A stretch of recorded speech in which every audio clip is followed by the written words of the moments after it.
It is time to bring in the frick and frack of Nick and Knack, Tim, Luke, and Greg Strom, the appraisal guys. You can find them on the web, tqag.com, or right here at Robin Hood Radio on a Tuesday morning. And let's open up the phone lines for Tim and Greg. Good morning. Good morning. Good morning. So we're both in sunny Florida today? No. Oh, I know that's too much to ask for. Come on, Marshall. Come on. No, in Detroit. I'm in Florida.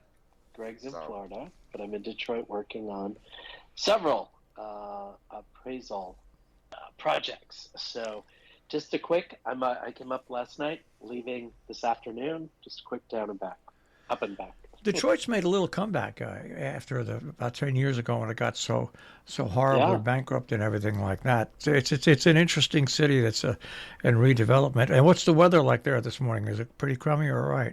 Cold. It's cold. Well, it's for me, it's 32, but it's not going to be too bad. Thank goodness, so that I could just get in and out, because I know that there are some storms making their way across the country. So this time of year, I keep an eye on all the what's going I would on imagine, snow-wise. Yeah. No snow here in Florida. No snow. Well, there's very little snow up here. Very little snow. We have up a little here. cold snap. We're down to 65. Well, that can be devastating to some people down there. Yeah. It's time to bring out the ski parkers or that back then. All right. Well, we've been talking about cars and auctions and everything like that. And how about Secretary of State Colin Powell's Corvette is up for auction. And the funny thing about the provenance in that car is he once drag raced Joe Biden in it. I wonder if the documents were in the car at the time. Well, I don't know if they. Well, the funny thing is, he normally drives. He used to normally drive a Chrysler PT Cruiser. Okay. But he also owned classic cars. If everybody knows about the PT Cruiser, it's not the most classic of vehicles, but that was his regular car. I think it's pretty cool that that car's up for auction once again. The auction is that still going on, or is that finished in Arizona? No, I don't think so. Okay. I think it's still going on. All right. Well, I love car auctions. That's all I can say about it. That's all. I just really love them. I love the cars, and I love the range of people that buy them. It's not, you go to an art auction and pretty much you can imagine the image of somebody who's going to buy at an art auction. You go to a car auction and it could be somebody that looks like your next door neighbor, or it could be a movie star. It's a totally different thing. And speaking about totally different, M&M sneakers. Joni Mitchell's portrait. Yep. That's going on at an auction block. It's going to benefit workers in the entertainment industry. I don't think his sneakers will be as popular as Michael Jordan's.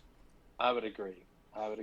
And to go back to answer your question just real quickly, the Corvette goes up for auction January 28th, so it's coming up, and it's being sold for charity. So it's at Barrett Jackson, Scottsdale, Arizona, on the 28th.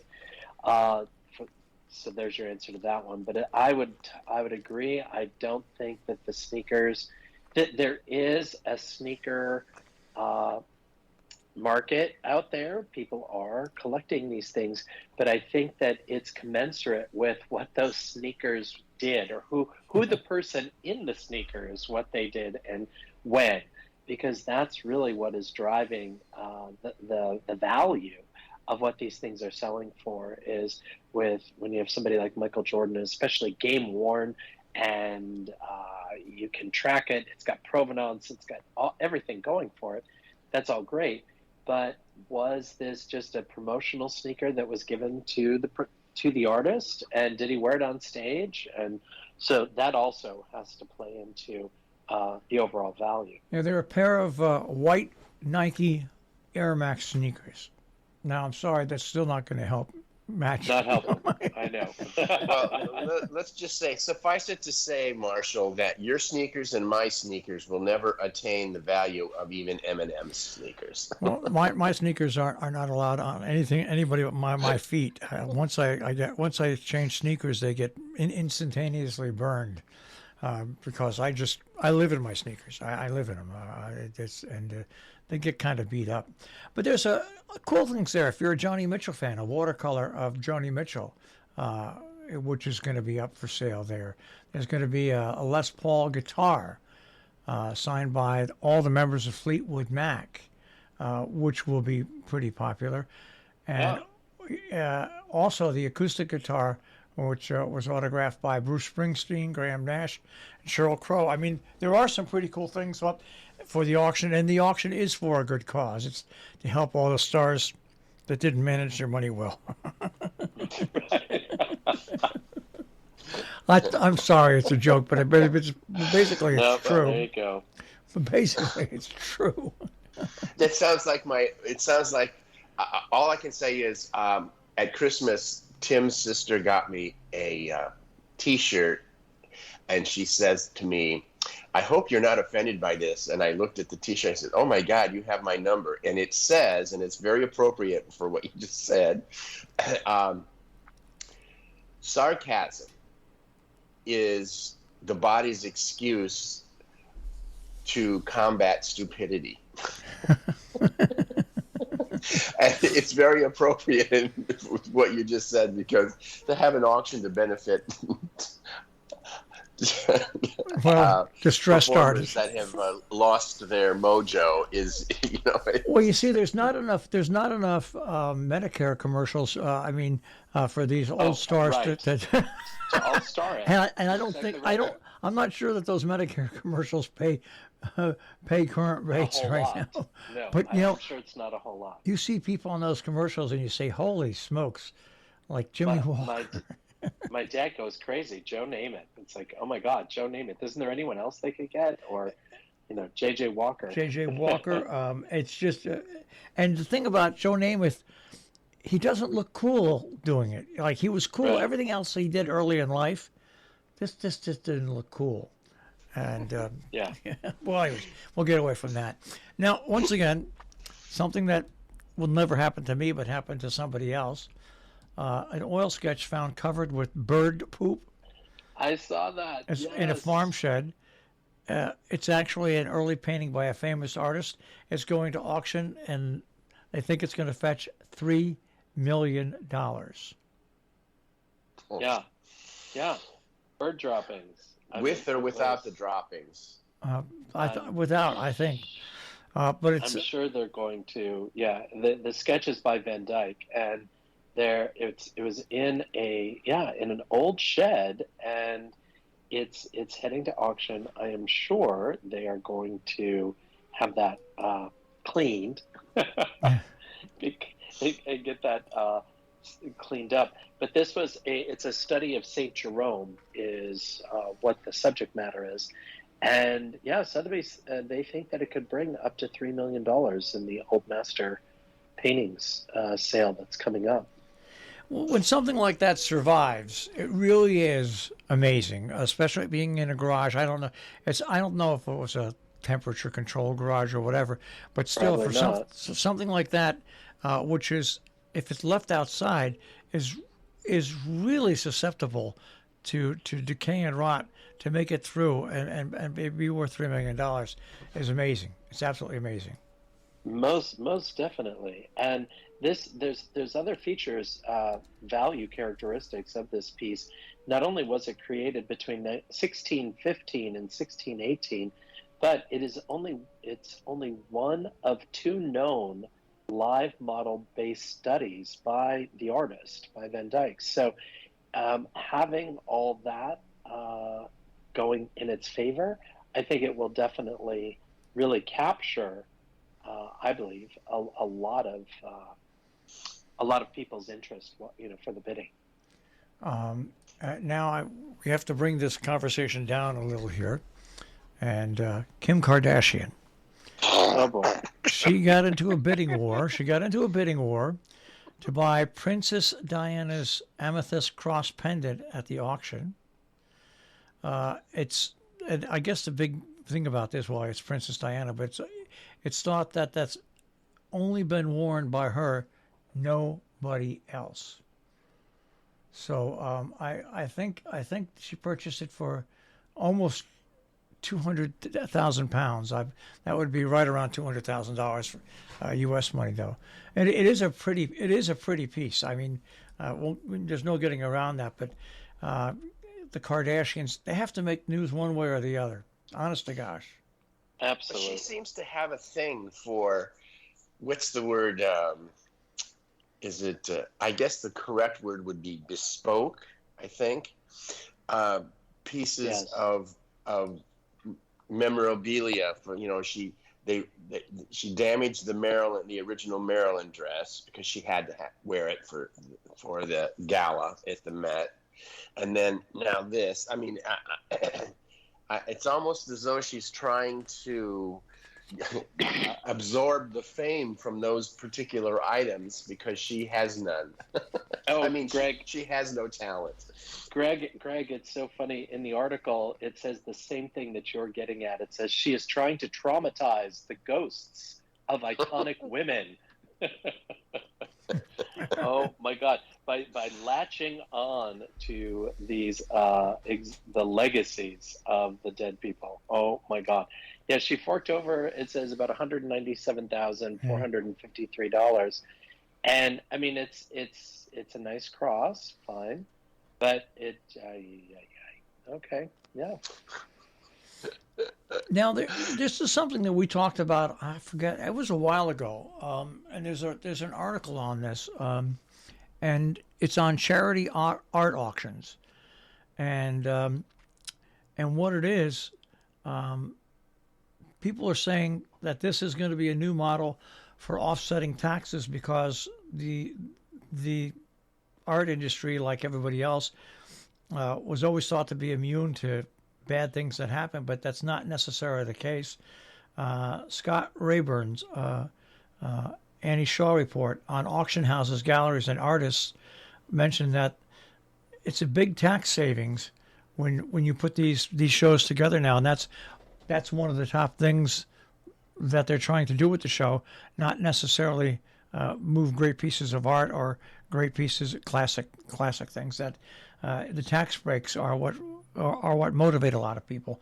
Do you think that's true?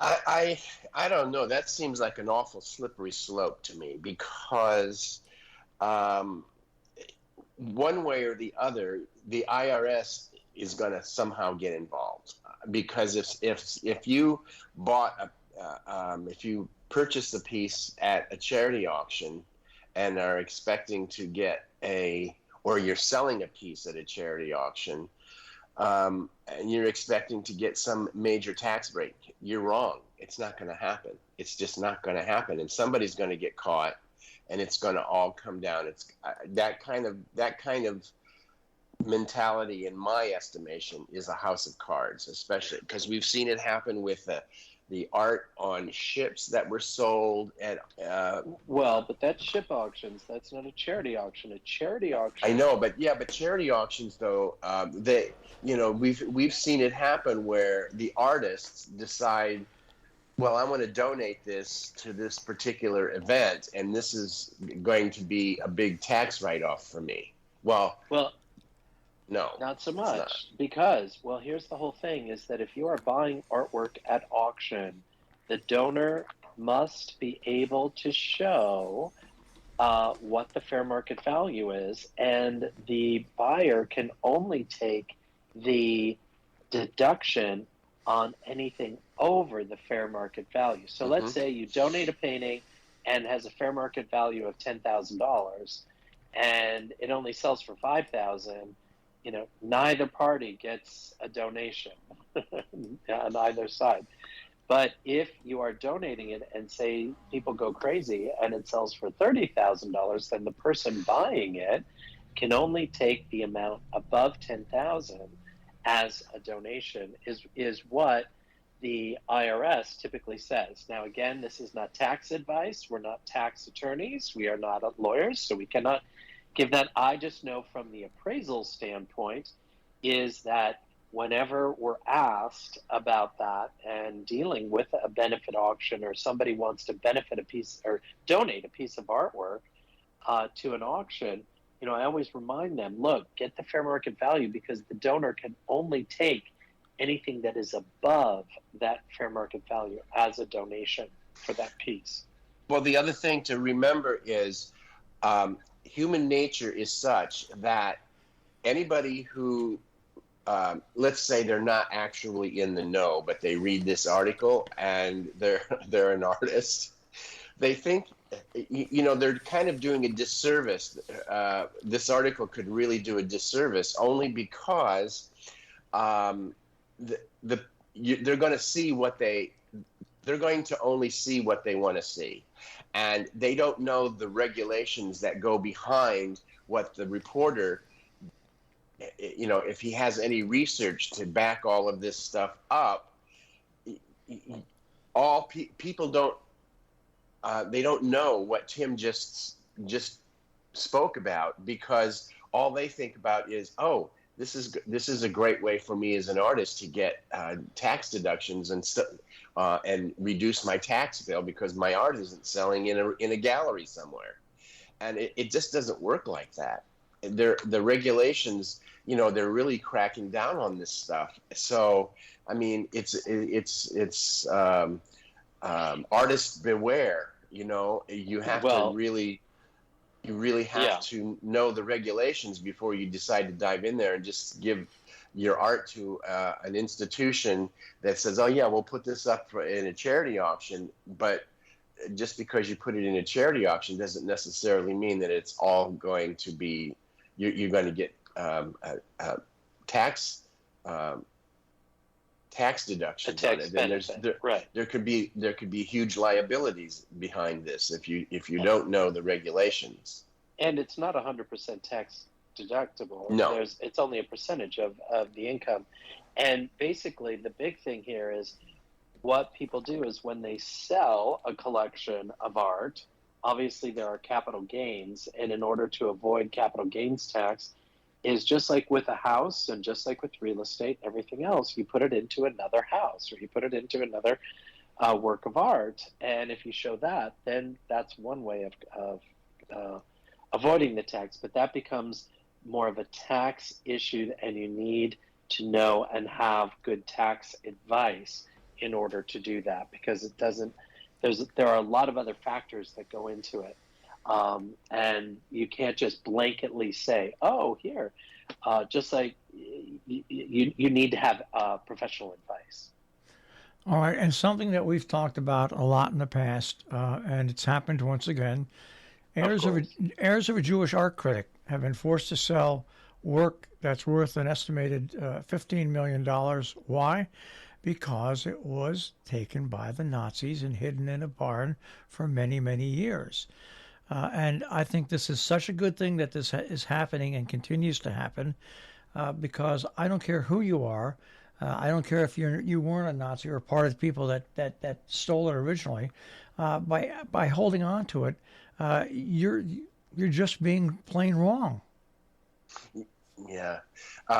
Well, the part of the other issue is there have been cases where the person who purchased this like several times down the line, and then it's discovered, might not even have a clue what the provenance of a piece like that would be, and they might have paid thousands and thousands of dollars for a piece of art by a particular artist, only to find out that after being the fourth person to buy it, that it has to go back because it doesn't belong to them. It was illegally obtained by during World War II. So I mean, there's also those sort of repercussions. But I think this has been something that's been going on quietly in the background with art for a number of years. and usually we only hear about the big pieces that are found and have to be returned for restitution.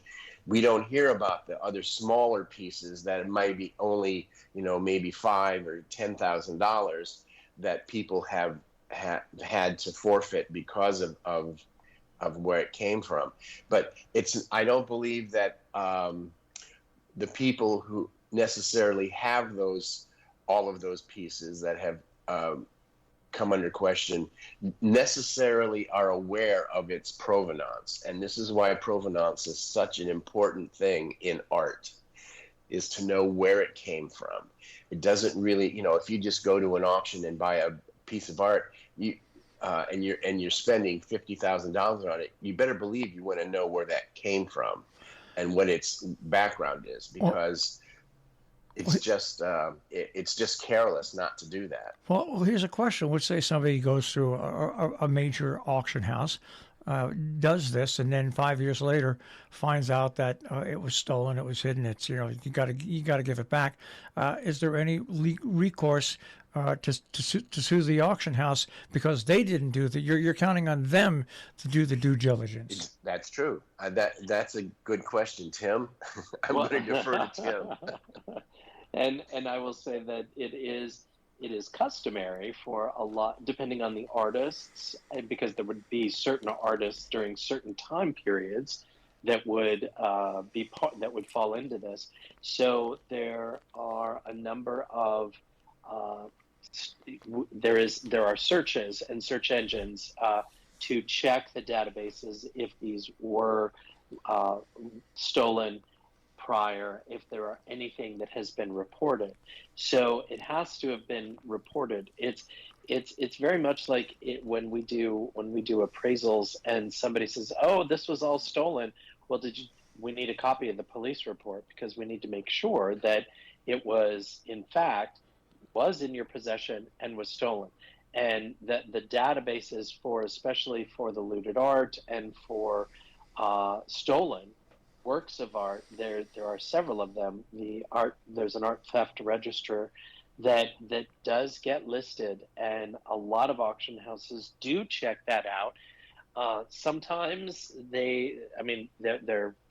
that's part of the due diligence, is to definitely do that. But there have been other smaller auction houses that paintings have been pulled the day of the auction because it was discovered that it was part of stolen property, and they have to sort that out. There's a long process that goes on, and again, that becomes more of a legal process. And thank goodness, knock wood, we have not been a part of that whole process of what that entails. But I do know that when there is any kind of question of provenance and validity of the history, and if there were any documents that were filed to state that, yes, this was in my possession at one point, now it is stolen, and now it's turned up at this auction, there's a lot of research that goes into that to make sure, because obviously people could just make claims left and right. So there's a lot of due diligence that goes into making sure the work gets back to the original owner. And I'm sure the other thing that people don't really think about is there even minor pieces of art that were stolen by the Nazis that somehow resurfaced. Just think how many Jews were displaced and killed during the Holocaust, and all of their possessions. There must be still thousands and thousands of pieces of art that have not been discovered. And so this is not something that's going to go away, and nor should it. I think technology today has really helped identify and track stolen art like this, and that's a good thing. And it's just gonna. I think it's not going to ever go away, because there were so many paintings and pieces of art and jewelry. And it's not just art that was taken. It's all sorts of decorative things. So this is going to be it's here to stay, and it's good to hear when these stories do come up, because as I say, I don't believe we hear very much about, unless it's a major piece. In fact, the last whenever we see these stories, they don't come every day. So when it happens, it's usually a major piece. And as I say, there are so many minor pieces that are suffering the same fate. So we just have to be grateful that the registry is there. And when you buy art, if you don't know anything about it, make sure you find out the provenance before you pay on the dotted line, because once it's done, sooner or later, if there's something wrong with it, the person, you're going to have if there's not clear title. Not clear, yeah. That's where it comes down to. And actually, if you Google looted art, which I just did, you'll see all the different pieces that have either been returned or have been come up for auction or sold at auction. But the Holocaust Museum in Washington, D.C. has a great website on looted art, what it is, and the history of it, which I think it's important that people realize, this is just something that did happen. And it's a good thing of what's going on is that it is being returned to the rightful owners and families, and it's their choice to make a decision as to what to do with it next. All right. Always interesting, guys. Have a good week, and we'll speak to you next week. Okay. Take care, buddy. Take care. Bye, Marshall. Bye-bye. Tim, Luke, and Greg Strom, the appraisal guys, the frickin' frack of Nick and Knack with Appraise This. Of course, you can find them at tqag.com on the web.